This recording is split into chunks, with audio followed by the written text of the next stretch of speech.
ভাবতাম যে আমি মনে হয় সবার আগে উঠি, কিন্তু একদমই না। আমার আগেও যে মাছ বিক্রি করে সে ভোর 5টার সময় আগে ডাকাডাকি করবে।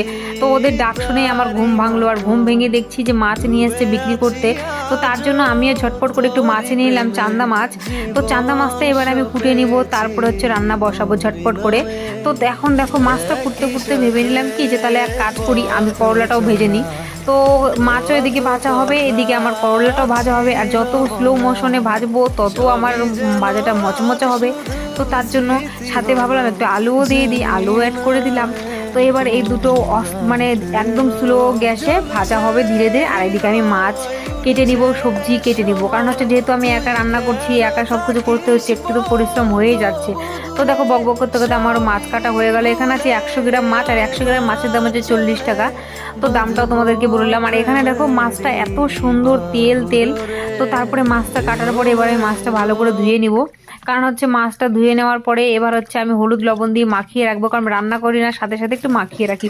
তাহলে সবাই কেমন আছে, আমি বিউটি চলে আসলাম তোমাদের সাথে বকবক করতে নতুন একটা ভিডিও নিয়ে। তো সত্যি কথা বলতে ইন্ট্রোটা দিতে দেরি হয়ে গেল।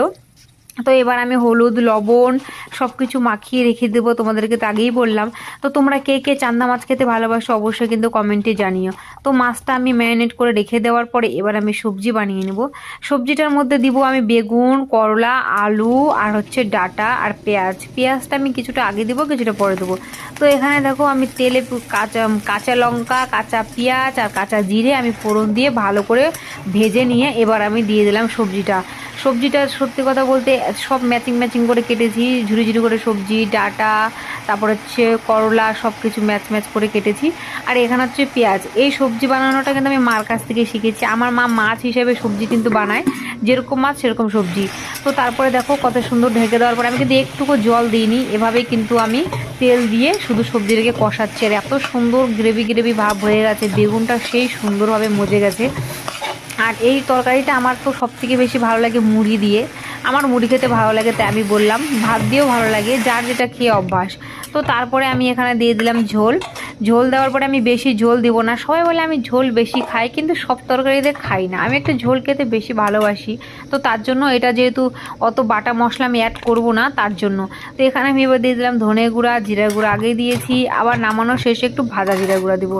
তো দেখো আমার ঝোলটা দেওয়ার পরে আমি একটু কিছুক্ষণের জন্য ঢেকে দেবো, কারণ যদি না ঢাকি আমার ঠিক ঠিক ভালো লাগে না। তো ঢাকার পরে দেখো ব্যাপারটা এখন এরকম হয়ে গেছে তরকারির। এবার আমি জিরা গুঁড়া দিয়ে সুন্দর করে নামিয়ে নেবো। তো তোমরা কে কে খেতে চাও ঝটপট চলে আসো আমার বাড়িতে, অবশ্যই খেয়ে যাবে। আর আমার ভিডিও তোমাদের কেমন লাগলো অবশ্যই জানিও, আর ভিডিওটার তরকারিটা দেখে কেমন লাগছে সেটাও কমেন্টে জানিও।